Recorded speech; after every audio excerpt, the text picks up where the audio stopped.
Бактар байке, мондай ырсаптар бар да. Тоо жака чыкканда эле ушул ырсаптар оюма келе берет да.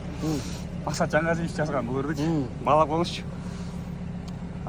Тирүүлүктө жүргөн кезде жанаман кутулбайбыз түйшүк менен санаадан.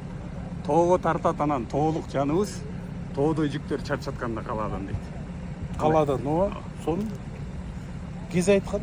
Сону айткан, а? Жакшы сөздөр. Анан ошо тоого чыкканда ушул ыры келе берет го сөздүн өзү.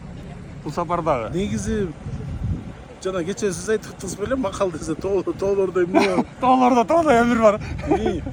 Ошо кыргыздын өзүнүн жашоо турмушу биздин ата тегибизденчи тоо менен байланыштуу.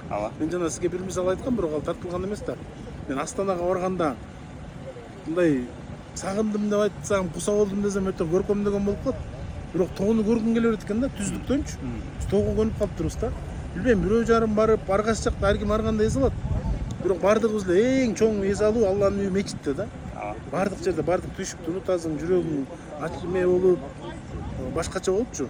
Анан кийин эле ошо биздин тоолорубуз, тоодо өтө чоң эмелер бар, маселелер бар. Ден соолукка пайдалуулугу, анан тоонун үстүндө туруш эле өзү канчалык мындай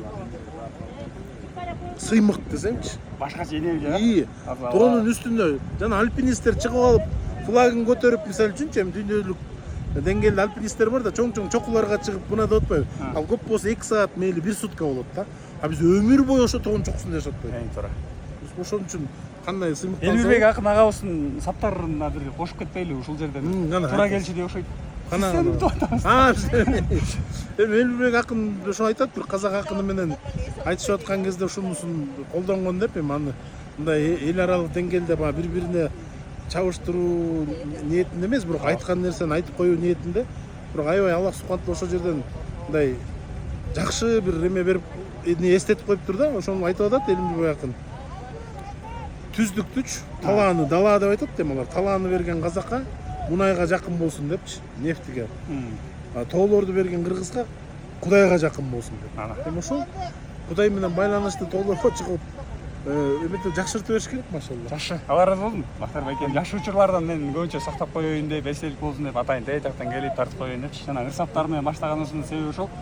Чогууга тургандачы башкача бир энергия келет да негизи элечи. Анан адам таза абадан дем алып, булуттарга жакын болуп турабыз азырчы. Анан өзгөчө бир учурлардан сактап коелу деп. Газдан, ыштан, сасык, башка нерселердин баарынан жогору турасың да. Жанагы эми мындай бар, искусственный сасык нерселер бар да. Адамдардын арасында эме тиги. Анын дагы башка жаратылыштын өзүнүн бир эме. Ал тоолордо канча аба таза, жанагы эмне кислород деп коет го, озон дем ала турган нерсе. Өпкөгө толуп бир мындай дем алганда кенен дем алып. Бунун бардыгы пайда эми ушундай жаратылышты бизге берип, анан ушул жерде ушундай жаратылыштын арасында бизди жашатып койгон жаратуучу затка мактоолор болсун. Алла ыраазы болсун. Анан албетте Ариске рахмат айтып кетишкек. Ушул бизге сулукту көрсөтүп. Азыр биз эми чокуда турабыз. Азыр ичип Соңкөл көрөбүз. Соңкөл сулуулугунан өзүнчө бир видео тартканга аракет кылабыз. Ариске рахмат. Тажрыйба алмашуу максатында жүрөбүз Нарын областында. Кечээ Актала, жок, кечээ Атбаш районунда болбуз, бүгүн Актала районунда болдук. Кыскасы эң сонун болуп атат. Рахмат. Негизи өзү эме деп коет да. Пендеге рахмат айта албаган, ыраазычылык айта албаган, Аллага ыраазычылык айта албайт депчи. Анан ооба биринчиден Арис уюму уюштуруп жатат жалпы тажрыйба алмашууну ушул эменичи, иш-чараны. Бирок анын ичинде дагы ошо уюштуруунун өзүндө дагы бул жакта тосуп жаткан жергиликтүү биздин бир туугандар бар да, кесиптештер. Аларга да Алла ыраазы болсун. Эми алардын колунда эле да ушул жакшы эс алуунун себепкерлери ошолор да. Анткени программаны ошолор түздү. Бизге кандай болгондо жакшыраак болот, кайсы жерлерди көргөнүбүз бизге зарыл. Кыргызстандын ушундай жерлерин дагы бир сыйра көрүп карап коюш.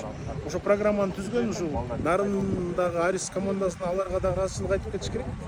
Анан ошонун баардыгына чакырганда келбей койсо да мынчалык эс алуу болбойт эле да.